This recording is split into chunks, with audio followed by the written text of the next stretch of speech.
تو ایک چیز لیکن میں چاہوں گا آپ ڈسکس کریں اور میں بھی کہ ایک تو برو چلیں یہ ہے ٹیسٹ ہے، لیکن جیسے سورہ یونس میں اللہ کہتے ہیں نا کہ اللہ انسانوں پہ ظلم نہیں کرتا، انسان خود اپنے اوپر ظلم کرتا ہے. یہ بھی ایک چیز ہوتی ہے کہ ایک انسان نا غلط ڈیسیژنس کی وجہ سے، اللہ کی نافرمانی کی وجہ سے، نبی صلی اللہ علیہ وسلم کی مخالفت، انکانشیس مخالفت کہہ لیں یا ان سم کیسز انٹینشنل مخالفت، کہ سنہ کو ڈس لائک کرنا، مذاق اڑانا وغیرہ وغیرہ، یا حقوق العباد میں بہت زیادہ کمی کرنا، کسی کا جینا حرام کیا ہوا ہے اگر آپ نے سبحان اللہ کسی کے لیے مشکل آپ نے کھڑی کی ہوئی ہے، تو آپ کیا ایکسپیکٹ کرتے ہیں کہ آپ تک مصیبت نہیں آئے گی؟ اور آ رہی ہے تو بھائی لرن کرو، یہ تو اچھی بات ہے، اپنے ہارٹ کو سافٹن کرو، اگلے سے معافی مانگو. تو واٹ ڈو یو تھنک کہ یہ جو اپنے ہاتھوں کی کمائی ہوئی ہوتی ہے وہ علی بھائی اس میں تو دیکھیں نا کہ قرآن کی کچھ آیات بھی بڑی واضح ہیں کہ اللہ تعالیٰ فرماتے ہیں کہ وما اصابکم من مصیبت فبما کسبت ایدیکم ویعفو عن کثیر، سبحان اللہ، کہ تمہارے اوپر کوئی ایسی مصیبت نہیں جو تمہارے اوپر آ رہی ہوتی ہیں کہ وہ تمہاری اپنی ہاتھوں کی کمائیاں ہیں.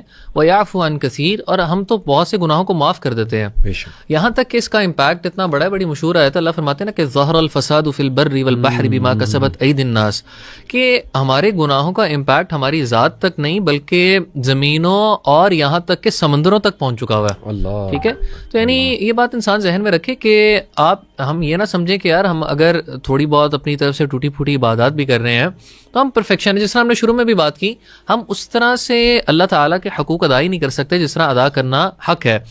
اور علی بھائی مطلب دیکھیں یہ نا اللہ تعالیٰ کی بلیسنگ ہے کہ اللہ تعالیٰ مجھے اور آپ کو پہلے آزما رہا ہے. کیوں؟ اللہ فرماتے ہیں نا سورہ سجدہ کے اندر کہ وَلَنُذِيقَنَّهُم مِّنَ الْعَذَابِ الْأَدْنَىٰ دُونَ الْعَذَابِ الْأَكْبَرِ لَعَلَّهُمْ يَرْجِعُونَ. ہم ان کو چھوٹے ٹرائل سے دنیا میں آزما دیتے ہیں اس سے پہلے کہ ان کے اوپر قیامت کے دن بڑا کوئی عذاب آ جائے. کیوں؟ لعلہم یرجعون، تاکہ یہ ہماری طرف لوٹیں.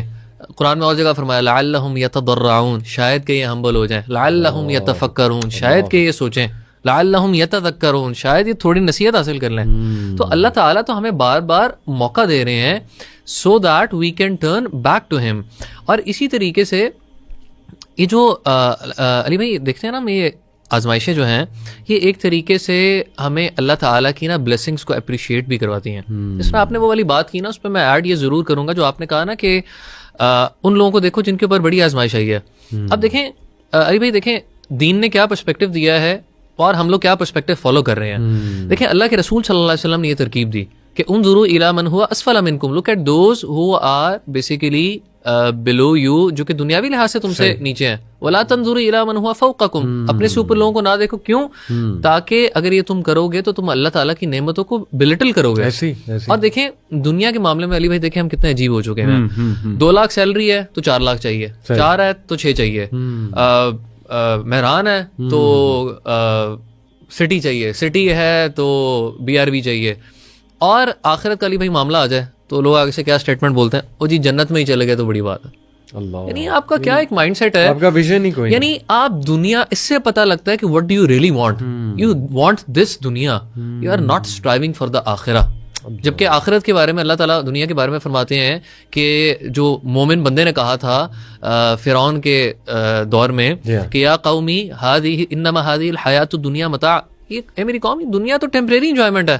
وَإِنَّ الدَّارَ الْآخِرَةَ هِيَ دَارُ الْقَرَارِ، آخرت اصل قرار گاہ ہے. تم کہاں پہ اپنی سکون اور یعنی سیٹسفیکشن ڈھونڈ رہے ہو، کس چیز کے پیچھے لگے ہوئے ہو؟ سو یہ تو اللہ تعالیٰ کی رحمت ہے کہ اللہ تعالیٰ ہمیں آزما دیتے ہیں. صحیح بات. اور اس سے دیکھیں نا علی بھائی کتنے ایسے لوگ ہوتے ہیں جن کو جب جھنجھوڑا جاتا ہے ایک دم اللہ کی طرف پلٹتے ہیں، ایک دم ریئلائزیشن ہوتی ہے. سو یہ آزمانا تو اللہ تعالیٰ کی بہت بڑی نعمتوں میں سے ایک ہے. اور میں سمجھتا ہوں کہ ایک چھوٹی سی ٹپ کہ جب کوئی تکلیف انسان پہ آئے اور آتی ہیں اور کوئی آزمائش آ جائے، جیسے کوئی چیز کے لیے آپ نے بڑی محنت کی لیکن وہ آپ کو نہیں ملی، یا ایک دم سے کوئی حادثاتی خبر آپ کو ملی ریلیٹڈ ٹو لوڈ ون. کئی بار اللہ معاف کرے ایسا ہوتا ہے کسی کا ایکسیڈنٹ ہو گیا یا کسی کی موت ہو گئی، اللہ خیر آسانی کرے سب کے لیے، لیکن یہ تلخ حقیقتیں ہیں زندگی کی. اسی طرح ہو سکتا ہے کہ کبھی آپ کو کوئی ایسی نیوز ملی ہے جو سٹریس میں ڈال دے آپ کو. تو قرآن جو ہمیں سبحان اللہ انسٹرکشن دیتا ہے نا، وہ یہ نہیں دیتا کہ آپ یہ کہو وائی می، بلکہ قرآن ہمیں انسٹرکشن دیتا ہے کہ آپ کے اندر سے نکلنا چاہیے یا اللہ، یعنی وہ سورہ یونس کی آیا نا، اس کا خلاصہ بتا رہا ہوں کہ کون ہے جو اس کی مدد کرتا ہے جب اس کے دل سے آہ نکلتی ہے. تو یہ دل سے جو آہ نکلنا ہے، سبحان اللہ، جو دل کی گہرائی سے یا اللہ نکلنا ہے، دس از ریکمینڈیڈ. اللہ یہ نہیں کہہ رہا خاموش ہو جاؤ، پی جاؤ، صبر کر جاؤ. جیسے یعقوب علیہ السلام کیا کہا انہوں نے، انما اشکو بسی و حزنی الی اللہ. نبی صلی اللہ علیہ وسلم کو دیکھیں، طائف کے بعد جو دعا ہے ان کی کتنی پاورفل ہے. اس میں کہا یا اللہ کیا آپ مجھ کو ان کے حوالے کر دیں گے، یعنی یہ جو اس طرح میرے ساتھ زیادتی کر رہے ہیں. سبحان اللہ. تو اللہ نے تو آپ کو یہ نہیں کہا خاموش ہو جاؤ. اللہ نے ہاں یہ ضرور آپ کو انسٹرکشن دی ہے کہ شکایت نہ لاؤ منہ پہ. نبی صلی اللہ علیہ وسلم نے کہا کہ صبر جو ہے وہ پہلی سٹرائک پہ ہوتا ہے، اس کے بعد تو پھر وہ صبر کی ڈیفینیشن نہیں ہے. تو میں بس یہی سب کو ریکویسٹ کروں گا کہ دیکھیں، change your mind set. Why means from شیطان. ہاں کبھی کبھی اللہ تعالیٰ کے ساتھ ناراضگی ہے نا، ناراضگی ہے، بٹ کبھی کبھی یس کمزور پڑھ کے جملہ کہہ سکتا ہے بندہ. یہ نہیں کہ نکل ہی نہیں سکتا ہے جملہ، جیسے ہاں یعنی اس کے منہ سے نکل جاتا ہے، نکلنا نہیں چاہیے، ہاں نکل جاتا ہے. کیونکہ دیکھیں نا، اللہ کی قدر پہ اتنا بندہ کہہ رہا ہے کہ اللہ مجھے میرے ساتھ ہی کیوں. ہاں میں اصل میں پرسپیکٹیو اس لیے بھی دے رہا ہوں کہ مریم علیہ السلام نے بھی جب کہا تھا نا کہ کاش میں ایگزسٹ نہ کرتی، لیکن وہ اس شکایت کے لیے نہیں تھا، وہ تو it was share pen and it was how to explain that. وہ تو مریم علیہ السلام کا بیسیکلی یہ پرسپیکٹو تھا نا کہ آگے سے جو قوم اتنی بڑی تہمت لگانے لگی ہے، کیونکہ وہ نظر آ رہی تھی چیز، تو وہ یعنی اللہ کی رضا پہ ناراضگی نہیں ہے، بالکل، لیکن وہ جو ایک ذلت محسوس ہونی تھی، آزمائش یعنی جو آئی ہے، جو آگے سے قوم نے کرنا تھا، کہ بنی اسرائیل کا آپ کو پتا ہے وہ کس طرح کی قوم ہے، یعنی وہ تو ایک اس پرسپیکٹیو کے اندر بات تھی، کے اندر ایک بہت بڑے غم میں ان کے اندر سے. اور اللہ یہ جملہ ان کا کیوں کوٹ کر رہے ہیں، کیونکہ آگے اللہ نے کوٹ کیا کہ پھر ان کو ہم نے کمفرٹ دیا. ان کو فرشتے نے کہا کہ ریلیکس، مطلب کانٹیکس یہ ہے اس واقعے کا کہ آپ ذرا کمفرٹیبل رہیں، آپ جو ہے درخت کو ہلائیں. یعنی اس واقعے سے یہ بھی ثابت ہوتا ہے کہ ڈو سم تھنگ.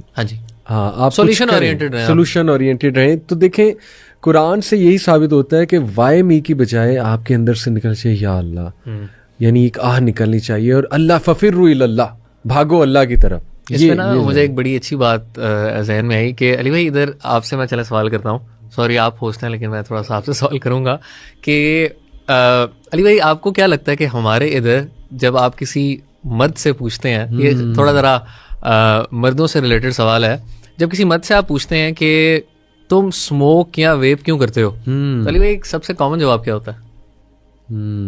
کامن جواب تو یہی ہوتا ہے یوزلی کہ کیا کرنے کے لیے اسموک کر رہے ہو، کچھ بھلانے کے لیے یا اسکیپزم کے لیے، یعنی اسٹریس ہے، میں اسٹریس کو نکال رہا ہوں، ایسے ہی نا، یہ سب سے کامن جواب ہے. علی بھائی سبحان اللہ، آپ کانٹراسٹ چیک کریں ہمارے میں اللہ کے رسول صلی اللہ علیہ وسلم کے بارے میں عائشہ رضی اللہ عنہا کیا فرماتی ہیں کہ جب اللہ کے رسول صلی اللہ علیہ وسلم کو جب اسٹریس ہوتا تھا، he would stand in prayer. یعنی امت کا آپ حال چیک کریں، مائنڈ سیٹ چیک کریں. مجھے اسٹریس ہے، میں سگریٹ پیتا ہوں، اور رسول اللہ صلی اللہ علیہ وسلم کو اسٹریس ہے، وہ اپنے رب کے سامنے آ گیا تھا. جس طرح آپ نے بات کی نا کہ بندہ یا اللہ کرے، اللہ کے سامنے آئے، سبحان اللہ. تو دیکھیں ہمارا مائنڈ سیٹ ہی کتنا چینج ہو چکا ہوا ہے. ہم اسٹریس اس سے ریلیز کرا رہے ہیں، جبکہ اسٹریس ریلیز کرنے کے لیے ہم نے اللہ کی بارگاہ میں گرنا ہے.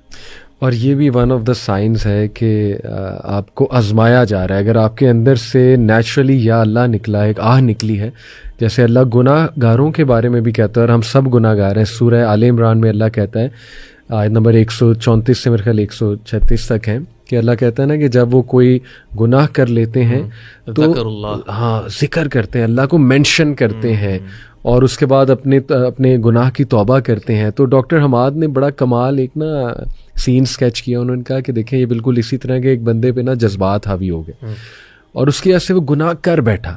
ایک ہوتا ہے گناہ ہو جانا، ایک ہوتا ہے کرنا. اب وہ ہو گیا، اس سے گناہ ہو گیا، جذبات حاوی، اس نے پلان نہیں کیا، جذبات حاوی ہو گیا، ہو گیا اس سے گناہ.